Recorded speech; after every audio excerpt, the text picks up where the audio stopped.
Hey everybody, welcome back to another Sensei University video. My name is Chase, and in today's video, I'm going to be showing you how easy it is to add a user within Sensei. So without further ado, we'll go ahead and get in this video. First thing we're going to do is we're going to click Settings at our top right hand corner, and we are going to go to User Management. That's under the business settings here. So we'll click User Management, and we'll be able to see all of the users that we have. Now you can see them by users, managers, active, and of course you can see your inactives as well. So when creating a user, all you'll need to do is look for the black button here, and we'll click that. We'll fill out their information. So we'll do Sensei YouTube. For email, we'll do Sensei YouTube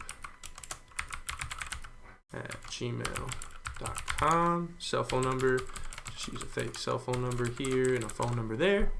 And that fills out the contact information, right? And that email that you put here is what they're actually gonna, where they're actually gonna receive their login information from Sensei. Down here, you'll see a drop down here for your company. Now, if you have multiple companies, you'll see another box here, and it'll show a drop down of the other companies that you have, and you can click Add, and then you can add people to multiple companies or only a singular company. It does not matter. It works the same.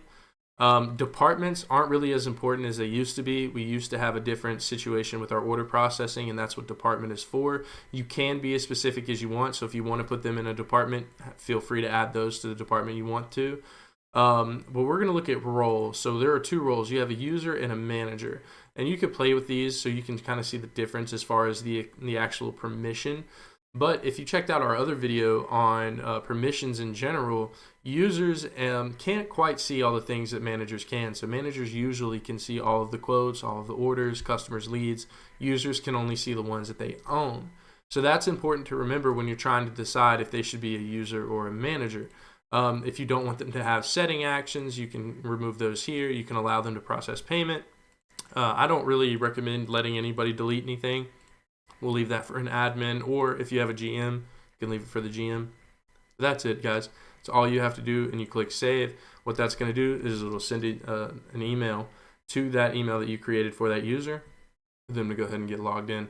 Guys, this has been another Sensei University video. My name is Chase. Thank you guys so much for watching this video. If you have any other questions, comments, concerns, make sure to contact us. And as always, until I see you guys again, I'll see you next time. Bye, guys.